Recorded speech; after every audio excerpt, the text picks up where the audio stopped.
Muito bom dia a todas e todos. Eu agradeço ao convite de apresentar aqui um pouco do que é realizado da gestão documental no Tribunal de Justiça do Estado de Goiás. E agradeço a própria realização do evento em si.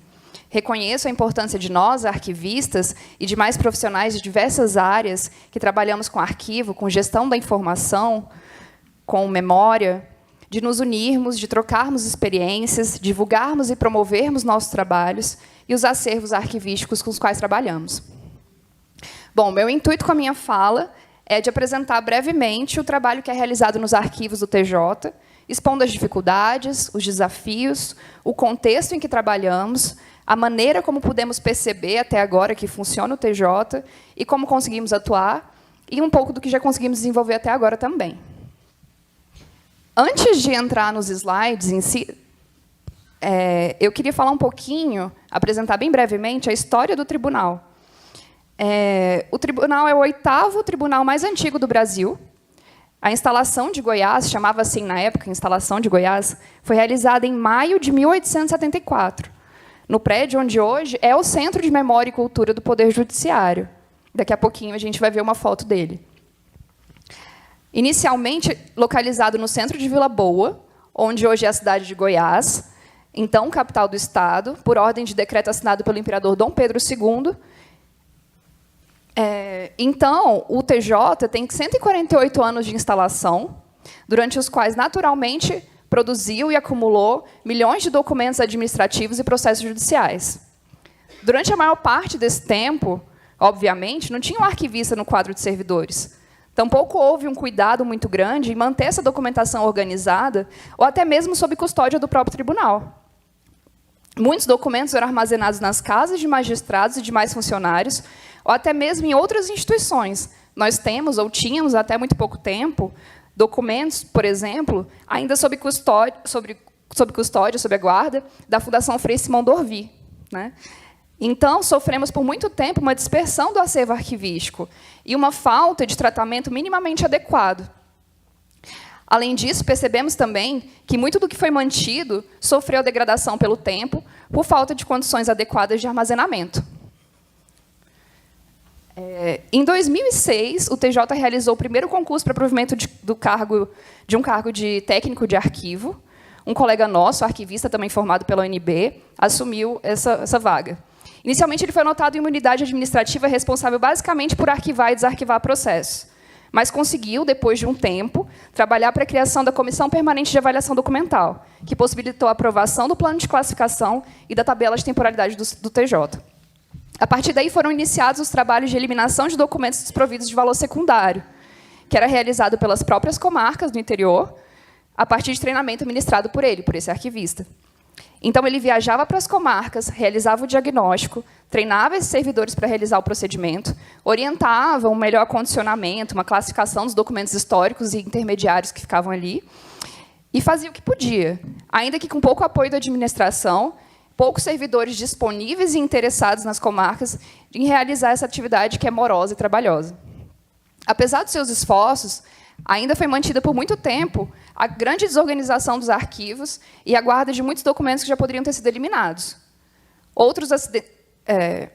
Isso gerou, naturalmente, perda de documentos e até alguns incêndios, alguns criminosos e outros acidentais, ocasionados por falta de condições adequadas de segurança e de acondicionamento. Além de, claro, todo tipo de problema imaginável, né, de um depósito que não tem, de depósitos de arquivo que não tem segurança nem estrutura adequadas. Em 2014, foi realizado o primeiro concurso para o cargo de arquivista. Eram 5 vagas previstas.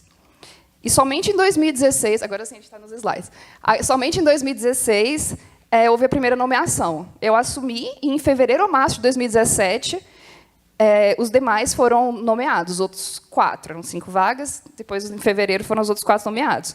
Desses 4, só 2 assumiram, a Isabela e o Pedro. E os outros aprovados na vaga, os demais, não foram chamados, os próximos. Ficou claro isso? Deu para entender? Tá, então, assim, eram 5 vagas, eu fui chamada a assumir, os outros 4 foram chamados de uma vez e só 2 assumiram. Os outros não foram chamados, então ficamos nós 4, a princípio. Depois o Pedro saiu, então ficamos eu, Isabela e o Guaraci, que já estava. Entendeu? Beleza.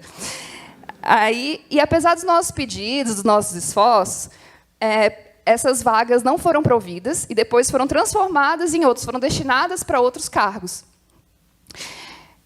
Então, nós fomos também, eu e Isabela, assim que chegamos, lotadas também em unidades administrativas responsáveis por essa atividade, de arquivar e desarquivar processos. Era essa a nossa atribuição. Tá, pode passar aqui. Em 2018, em dezembro de 2018, foi inaugurado o Centro de Memória e Cultura do Poder Judiciário. Embora o seu acervo não seja essencialmente ou exclusivamente arquivístico, foi interessante trabalhar na implantação do Centro de Memória. Eu era lotada nessa unidade que arquivava e arquivava, mas eu trabalhei também na implantação do Centro de Memória, porque foi quando conhecemos alguns documentos e processos históricos que estavam acumulados na própria comarca de Goiás. Acho que tá. No prédio, onde já havia um museu. Então, nesse predinho, tinha um museu que funcionava lá dentro. Só uma parte lá dentro era um museu, que era o espaço do Tribunal do Júri, do antigo Tribunal do Júri. Então, uma parte do prédio era museu e o restante do prédio funcionava como sede do Fórum da Comarca de Goiás. Então, nós conhecemos, durante a implantação do Centro de Memória, esses documentos que estavam condicionados nesse espaço, que é onde funcionava o museu, e também recebemos de doação das famílias, de magistrados, principalmente, documentos que antes estavam sob custódia, estavam nas casas desses magistrados. Então, quando a gente foi inaugurar o Centro de Memória, recebemos várias doações. Processos judiciais, documentos de nomeação, documentos pessoais desses magistrados que doaram para a gente. Entenderam, né? Tá claro.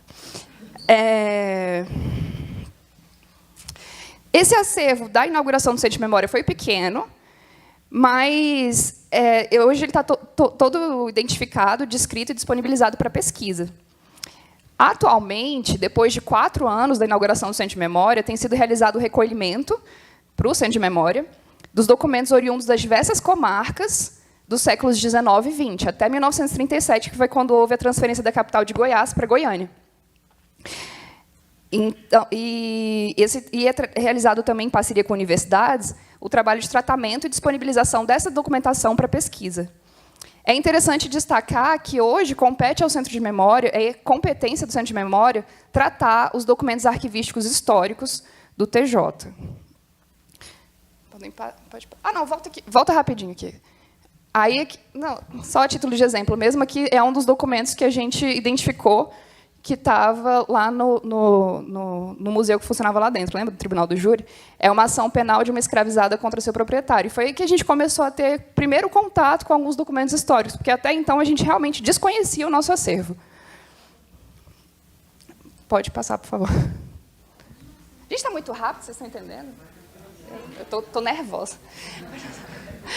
A criação da unidade de gestão documental foi realizada só em 2021, por determinação do CNJ, né, da Resolução 324 de 2020, depois também de tanto a gente insistir, explicar a necessidade de a gente ter uma unidade onde a gente pudesse ter lotado, que tivesse, né, sei lá, sentido de a gente estar ali.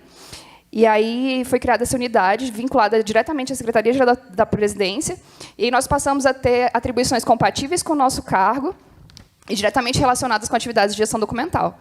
E aí, finalmente, nós 3 arquivistas passamos a trabalhar juntos, na mesma unidade.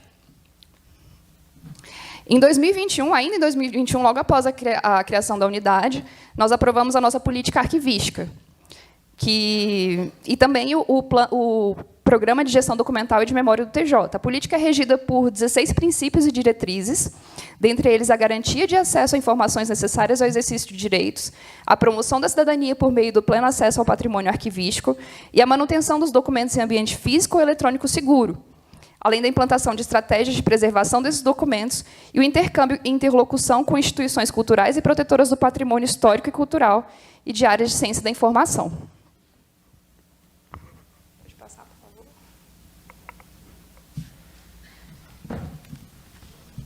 Não, volta um pouquinho, rapidinho. Aí. No ano seguinte, no início desse ano, de 2022, então a unidade foi criada em 2021, a gente logo em seguida aprovou a política arquivística, E, no início desse ano, a gente instituiu o projeto Renovarc, que engloba todas as iniciativas da recém-criada Unidade de Gestão Documental, que tem o objetivo de revitalizar e reorganizar os arquivos de Goiás.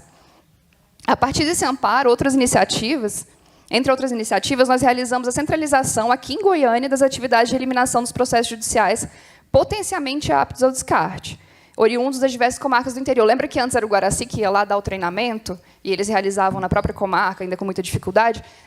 Agora, a gente centralizou aqui em Goiânia essa atividade de eliminação dos processos judiciais oriundos das comarcas do interior. Como funciona? Nós extraímos do sistema onde esses processos em suporte de papel estão cadastrados a lista daqueles que, teoricamente, já cumpriram os prazos de guarda. Eu digo teoricamente porque depois nós conferimos a classificação. Enviamos essas listas para as comarcas separam esses processos e nos enviam. Posteriormente, uma equipe de 150 terceirizados confere essas listas, recebe os processos, analisa individualmente, identifica as peças de guarda permanente, já que um processo judicial nunca é inteiramente descartado.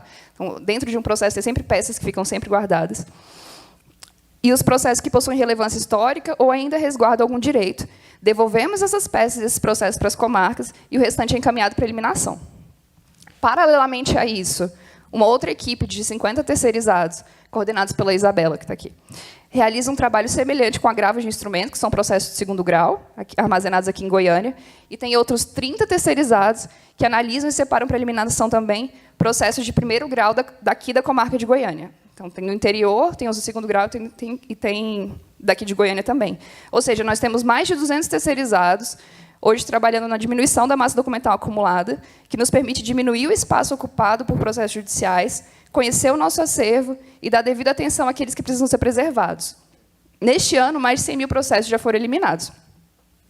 Pode passar, por favor. Aí, aqui, na primeira foto, nós temos o pessoal que trabalha na análise dos processos recebidos no interior, conferindo os processos, identificando as peças que não podem ser descartadas, analisando se a classificação foi feita adequadamente, e vendo se por acaso tem alguma relevância histórica. E quando tem uma relevância histórica, enfim, depois a gente pode falar mais sobre isso. E separando depois para eliminação as peças que podem ser descartadas, ou então separando os processos que precisam ser devolvidos para as comarcas. E aqui, na direita, são os processos, ou partes dos processos, que são encaminhados para descarte, sempre com responsabilidade social, eles são encaminhados para reciclagem, e tem...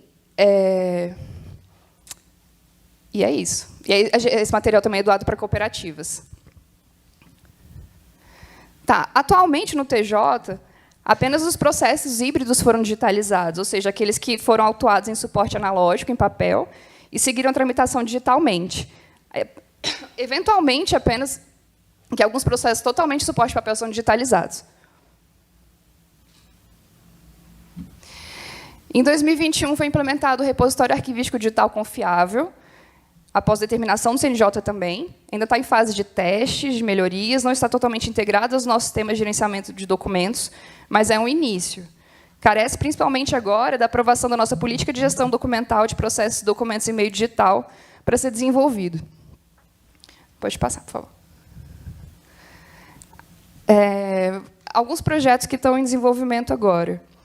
Nós estamos trabalhando para aprovação da nossa política de gestão de documentos e processos em meio digital, a melhoria do RDC-ARC, como eu mencionei agora, e, para isso, nós fizemos uma parceria com o IBICT, e o tratamento arquivístico de documentos históricos recebidos pelo Centro de Memória, tanto aqueles do século XIX e XX, que já são encaminhados às diversas comarcas, como também os processos históricos que estão nas próprias comarcas, que não foram transferidos para o Centro de Memória, nem serão transferidos. Tinha mais coisa? Tinha, não? Tá bom, vou falar, então, o que está faltando. Tá bom, não tem problema, não. Entre os desafios que nós... Aí... Só esse aí. Não vai. Pode deixar pequeno. Aí, os principais desafios que a gente percebe agora, que são implementar a classificação arquivística de documentos em meio eletrônico. Atualmente não é realizado. No TJ, nós utilizamos para gerir os processos judiciais o PROJUDE, o PJE, no qual recentemente foi inserida a classificação de acordo com as tabelas processuais unificadas do CNJ. Os processos que já tinham sido cadastrados foram corrigidos, de acordo com as classes definidas pelo CNJ, e os novos agora seguem esse padrão. Para a gestão de documentos e processos administrativos, nós utilizamos o PROAD, não utilizamos o SEI, que é um sistema próprio do tribunal. E para os processos judiciais que foram tramitados integralmente em suporte analógico, em papel, nós utilizamos o SPG e o SSG. O SPG até tem um plano de classificação e tabela de temporalidade inserida nele, mas a classificação foi realizada de uma forma bem despadronizada, de acordo com o entendimento de quem autuou e criou o processo. Então, precisa, no mínimo, ser revisada. E o PROAD, o Sistema de Processos Administrativos, não tem classificação nem temporalidade inseridas nele, disponíveis, né? Além desses, tem outros sistemas também, de RH, de compras, de postagem, são vários sistemas no TJ. É bem grande o nosso desafio. Nós também precisamos revisar e aplicar a tabela de temporalidade na maior parte dos processos, não só naqueles que vêm da comarca que a gente analisa para descartar. Adequar o sistema de gerenciamento de documentos, adequar as condições de acondicionamento dos depósitos de arquivo e disponibilizar o acervo histórico para pesquisa. É isso, gente. Obrigada.